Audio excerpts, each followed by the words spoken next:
And health chiefs have upgraded a yellow alert for the weekend to an amber heat health alert in 5 regions, as the Met Office said temperatures could hit a scorching 30 degrees centigrade this weekend. But do we really need these health alerts? Is this government overreach and an insult to most Brits who can exercise common sense? Let's speak to the Queen of Common Sense, TV star and unrelenting dropper of truth bombs, Kim Woodburn.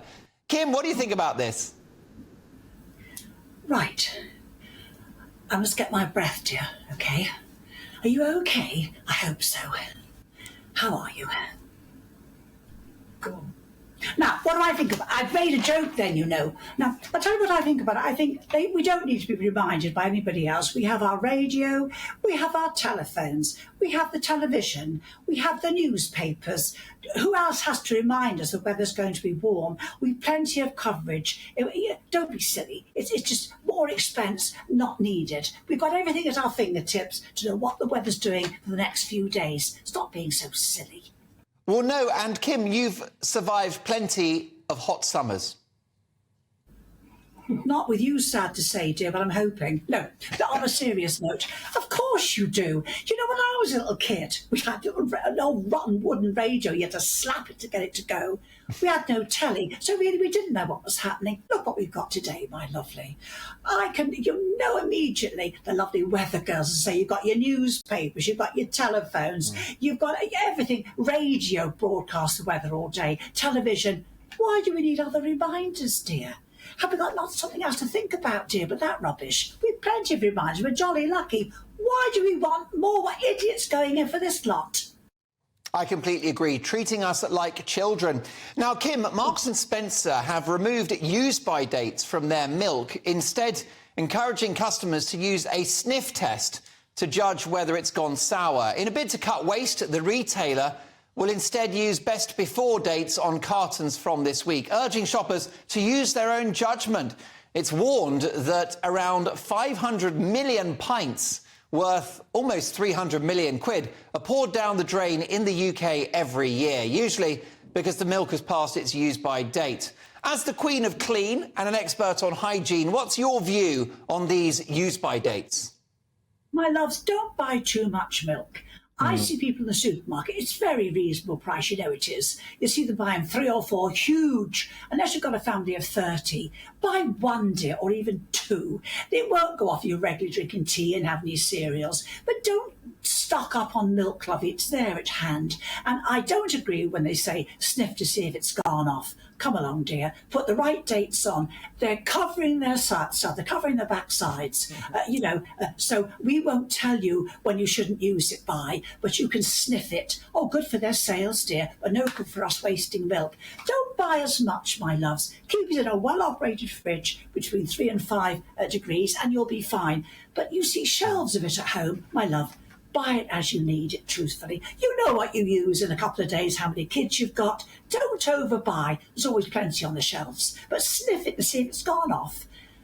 Behave yourselves. Just behave, for heaven's sake. Now, Kim, we will definitely obey your instruction to behave. Did Holly Willoughby behave this week? She returned to the This Morning sofa. What's your appraisal of her comeback? Well, you missed the gag. I rehearsed this one. Well, can you do it again? Right. Can you do it again for us? It was an excellent impression of Holly Willoughby. Right. Let's get my breath. I hope you're all well. I really hope so. I mean, it was uncanny. Wouldn't it?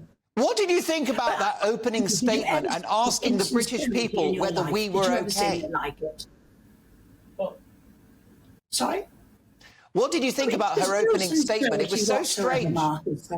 It was strange, wasn't it? It's a marvellous acting job, isn't it? Look, you must understand this. I don't understand what's going on. I'm sure you don't. You see, quickly I'll say this. If Philip Schofield has had sex with a man of the correct age, then he shouldn't be sacked. We don't know this is an underage person, so why does Holly care and say, why does she care? Until we can establish if it was a man of the correct age, he's done nothing wrong. So what is all this about? And Holly Willoughby, you know, the show itself was a horrible atmosphere. I went on there 3 or 4 times, and other people have. The atmosphere is shocking with those two. You can't put your finger on it. They're both cocky. She sits there, you know, I've got the world at my feet. There's nothing you can do can offend me. That's Holly. He's there giving dig, and being very rude. And several people that have been on, lovely people, much more placid than me, have said, can you go on that set? You feel awful. The atmosphere is shocking. It's shocking. He's rude and nasty, but it doesn't let her off the hook, Mark. For years she has sat there and heard him be extremely rude to people that are rather sad people. And she doesn't ever say, Philip, I don't think I agree with that, in any way to defend that poor person that's nearly in tears. So she's aided and abetted him. She's equally as bad as him. Why is she still working? Do you think that her career will, Kim, do you think her career will survive this drama? No, I don't think it can, because I tell you what I think, that, right, business, she didn't fool anybody. I mean, 90% of people said, oh, please, Holly, stop this nonsense. You didn't survive on that show for all those years, aiding and abetting Phil. I've seen you, dear, when I was on the show one morning, and you walked past me, and I've been on the show, through the door, and a young man said an autograph, and you puffed him off with your hand and got into your car. You're not sweetness and light, dear. You never had a word to say thanks for coming on the show. You shot past me like a bat out of hell. This girl is not a sweet little soul. She's a crafty, money-making madam. She's made her money. Get off. Finally, Kim, many of my viewers and listeners will be struggling with the heat tonight. So as an expert on home furnishings and matters of the bedroom, how do you think we can keep cool in the bedroom tonight?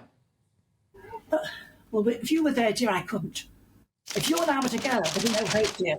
Oh, admit, because I have heard about you, dear. Sure. We'll go in. I'll speak to you privately after on your phone. No, look, for heaven's sake, open, because when it gets dark, the air does sometimes go cooler. Try your bedroom window, see if you're getting any cool in. You might be getting a bit in. Draw back those curtains. If you're getting any in, for heaven's sake, have it in. If you've got little fans, don't use a big expensive ones. You can buy the tiniest ones. You can plug in. They don't burn much. They throw out a lot of cool, you know. And if you feel like making love, forget it, dear. You'll have to starve of affection, because the heat won't cope, dear. I mean, I'm a hot-blooded woman, but even I couldn't cope, dear. And I know Mark, he knows me. He couldn't cope either, dear. I'm telling you. What a party pooper you are. Well, you were red hot tonight. Kim Woodburn will catch up again soon. My thanks to the brilliant Kim Woodburn, tonight's guest on The Big Story.